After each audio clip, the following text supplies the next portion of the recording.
Welcome back. Let's do a little bit of Q&A today.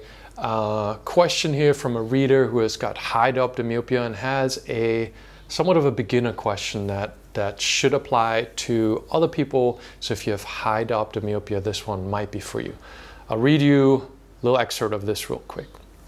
Thanks for checking in, Jake. Very high, -9 to 10 diopters myopia here. It's been about 8 months. I started with a 20/30 prescription for a long distance and 20/40 for near field eyeglasses. Not yet changed any prescription, although I feel that I generally see more clearly than before.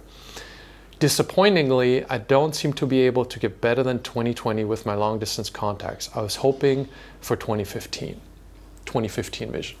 So here's the thing with that, 2 issues. When you have high diopter myopia, in a lot of cases, you're not going to get 2015 vision. Some people do, certainly, but consider that everything is a lot smaller to begin with. That's one compromise as you're dialing up the diopter.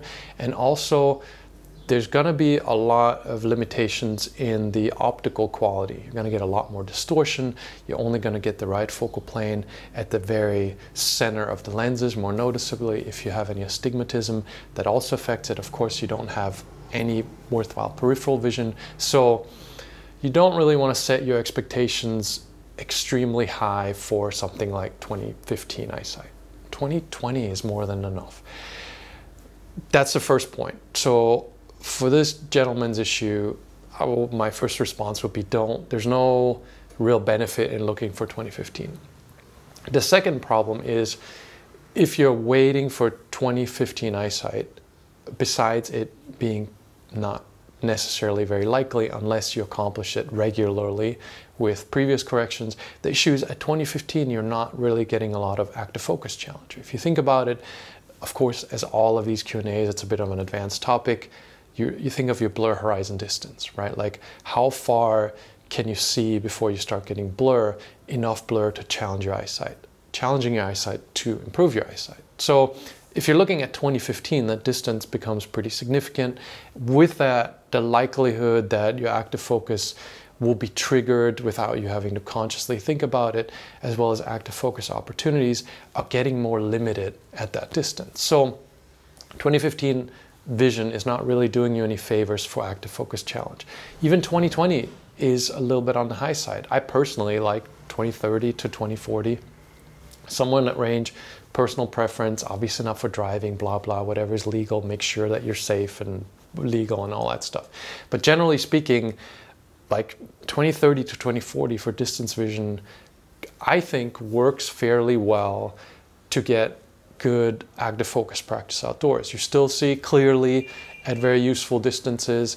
In a lot of locations, 2040 is the minimum for driver's license clearances. So according to the state in a lot of places, that 2040 is fine. Again, that kind of varies on a personal preference as far as is 2040 far enough for you. But you want to dial in that distance to where you're seeing clearly and sharply and comfortably, but with a blur horizon at a usable distance, which is probably not 2015, right? So these 2 things, when it comes to high diopter myopia, especially the 2015 also applies to lower diopter myopia. You do want to get your distance vision as you're improving and you're reducing your diopter dependence. You do want to wait until your distance vision has recovered to a distance where you were before or where the blur horizon is comfortable. You don't want to reduce too quickly. We made a bunch of videos about that also. But the main point here is set realistic expectations and set expectations that are in line with giving you focus challenge that will help you continue to improve.